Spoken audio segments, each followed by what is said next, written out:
akan memberikan beberapa hal penipuan jika Anda melaksanakan ibadah umroh. Berhati-hatilah beberapa hal atau 4 hal yang saya harus berikan kepada Anda ketika Anda akan melaksanakan ibadah umroh.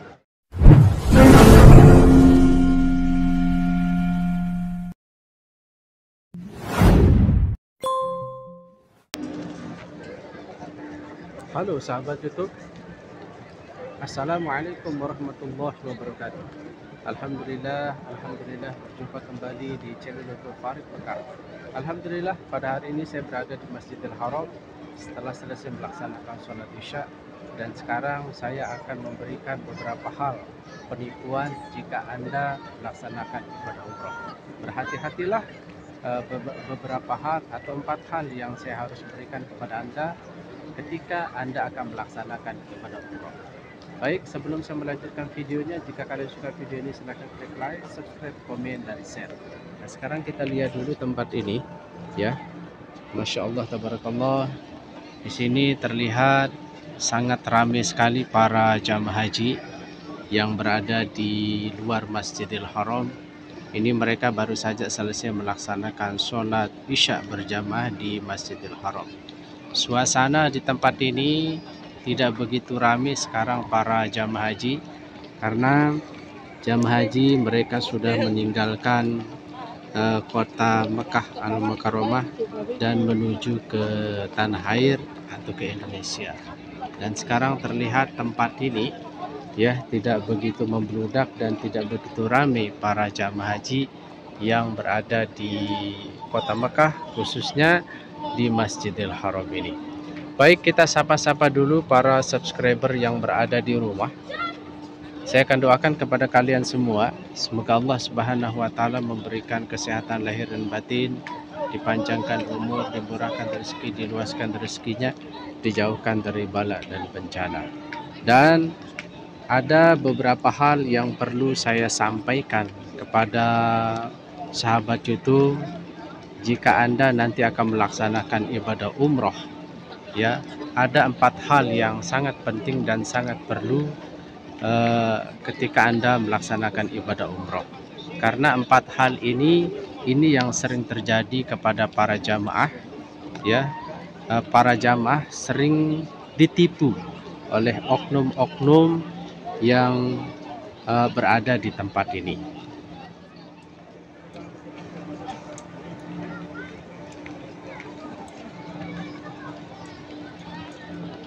Baik sahabat YouTube dimanapun saja berada, jadi ada 4 hal yang perlu diperhatikan, yang perlu disampaikan pada video kali ini, yaitu ketika para jamaah atau sahabat YouTube nanti melaksanakan ibadah umroh ke tanah suci Mekah Al-Mukarramah. Yang pertama adalah berhati-hatilah ketika berada di depan tawaf. Artinya berhati-hatilah jika Anda ditawarkan mencium Hajar Aswad. Memang kebanyakan di sini yang menawarkan jasa mencium Hajar Aswad adalah orang kita, orang Indonesia, para mukimin yang berada di tempat ini. Ya, mereka menawarkan kepada para jamaah umroh yang ingin mencium Hajar Aswad, ya, di Masjidil Haram atau di tempat Ka'bah. Nah, kemudian jika sudah selesai mencium Hajar Aswad, maka mereka biasanya menarik atau meminta imbalan yang cukup besar, ya, yang terkadang para jamaah tidak sanggup membayar permintaan daripada orang yang menawarkan jasa untuk mencium Hajar Aswad. Nah, jadi ini perlu diperhatikan oleh teman-teman. Ketika kalian ditawarkan nanti untuk mencium Hajar Aswad, tanya dulu berapa biayanya. Kalau memang biayanya, biasanya mereka mematok itu ada yang 100 real, ada juga yang 150 real. Biasanya mereka mematok harga segitu. Tapi yang namanya Hajar Aswad di sana kan sangat padat luar biasa dan berdesak-desakan orang jamaah yang ingin mencium Hajar Aswad. Nah, biasanya oknum-oknum seperti ini ketika mereka sudah mematok harga sesuai yang dijanjikan kepada para jamaah 100 rial, ya. Kemudian berada di depan Hajar Aswad, karena di depan Hajar Aswad itu berdesak-desakan, kemudian juga saling siku dan lain sebagainya. Ketika mereka sudah selesai mencium Hajar Aswad, ternyata mereka meminta lebih, ya. Padahal target yang dijanjikan itu sekitar 100 rial, tetapi terkadang mereka meminta 150 atau 200 rial. Nah, ini harus berhati-hati, ya, jika nanti para jamaah ditawarkan ingin mencium Hajar Aswad, jadi harus benar-benar berapa biayanya ketika mencium Hajar Aswad. Kalau memang 100 rial, ya silakan 100 rial, jangan lebih dari itu, ya. Jadi inilah yang biasanya dimanfaatkan oleh teman-teman atau sahabat kita yang berada di tempat ini, yaitu menawarkan jasa mencium Hajar Aswad, kemudian meminta pada para jamaahnya kalau sudah selesai mencium Hajar Aswad lebih dari 100 rial. Jadi tidak sesuai dengan perjanjian awal. Kemudian yang kedua yang harus diperhatikan oleh para jamaah ketika akan melaksanakan ibadah umroh, yaitu berhati-hatilah kepada orang luar yang mengatasnamakan bahwa dirinya adalah berasal dari Palestina. Biasanya orang ini melihat jamaah Indonesia. Kalau jamaah Indonesia sedang duduk santai sambil berzikir di depan Ka'bah atau di Masjidil Haram, maka orang ini biasanya langsung duduk di samping, kemudian mengucapkan Assalamualaikum. Ya, kita jawab Waalaikumsalam. Kemudian mereka orang ini biasanya langsung nanya kepada kita, Indonesia? Ya, Indonesia. Nah, kalau dia sudah selesai bertanya, mengatakan Indonesia, kemudian dia langsung memberikan kita kertas kecil, dan kertas kecil itu tulisannya bahasa Indonesia, seolah-olah dia mengatakan bahwa saya ini berasal dari Palestina, orang miskin, untuk itu saya minta sedekah, saya minta sumbangan. Nah, kalau kalian menemukan orang semacam itu, maka berhati-hatilah, karena kita tidak tahu. Jamaah umroh biasanya tidak tahu apakah orang ini benar dari Palestina atau tidak, ya. Dan biasanya mereka memanfaatkan jamaah Indonesia. Kalau sudah mendekati jamaah Indonesia, kemudian memberikan kertas kecil yang bertuliskan tulisan bahasa Indonesia. Tujuannya apa? Tujuannya mereka meminta uang, meminta sedekah. Dan kalau tidak dikasih, biasanya mereka memaksa, agak marah-marah. Nah, hal semacam itu jangan sampai dilayani, ya, harus dihindari, karena itu juga merupakan bagian dari penipuan. Kemudian yang ketiga yang harus diperhatikan oleh para jamaah umroh ketika berada di tempat ini melaksanakan ibadah, yaitu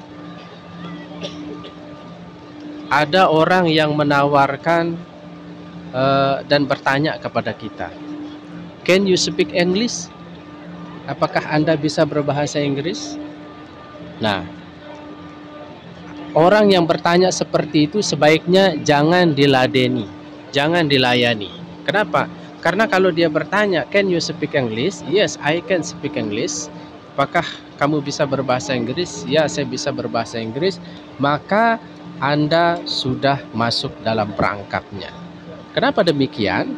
Kalau Anda layani itu, maka mereka langsung bertanya, seolah-olah memohon kepada kalian bahwa dirinya itu kehilangan uang di saat dia tawaf, ya, kehilangan dompet saat berada di Masjidil Haram, ya.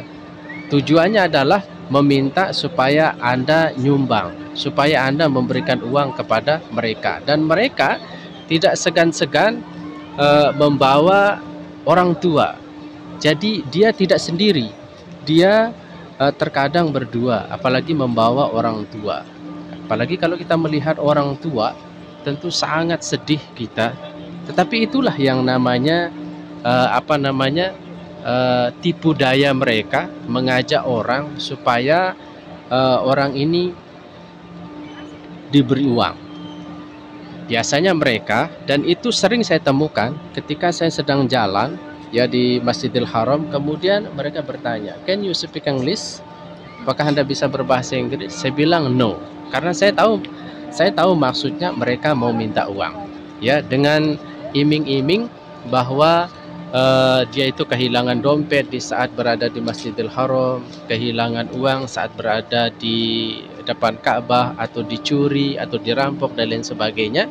Kemudian sasarannya adalah jamaah Indonesia. Maka hal semacam itu jangan sampai dilayani. Kemudian yang terakhir, yang keempat adalah yang harus dihindari oleh para jamaah umroh, yaitu ketika berziarah di Jabal Rahmah, biasanya orang Bangladesh ya langsung memasang atau memakaikan sorban kepada para jamaah umroh, kemudian langsung difoto. Maka tak heran biasanya mereka menarik imbalan yang cukup besar, yang jamaah terkadang tidak mampu membayarnya. Padahal jamaah belum siap-siap dipakaikan sorban, kemudian langsung difoto. Nah, hal itu harus dihindari.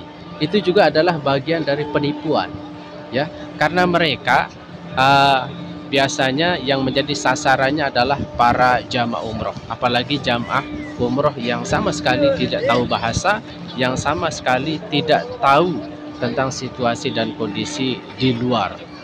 Maka dari itu, itulah yang harus diperhatikan oleh para jamaah umroh, yaitu ketika berada di Jabal Rahmah, jangan sampai dilayani fotografer yang suka menawarkan foto, ya, kemudian memakaikan sorban secara tiba-tiba, dan setelah itu mereka akan mematok harga yang cukup besar, yang jamaah terkadang tidak sanggup untuk membayarnya.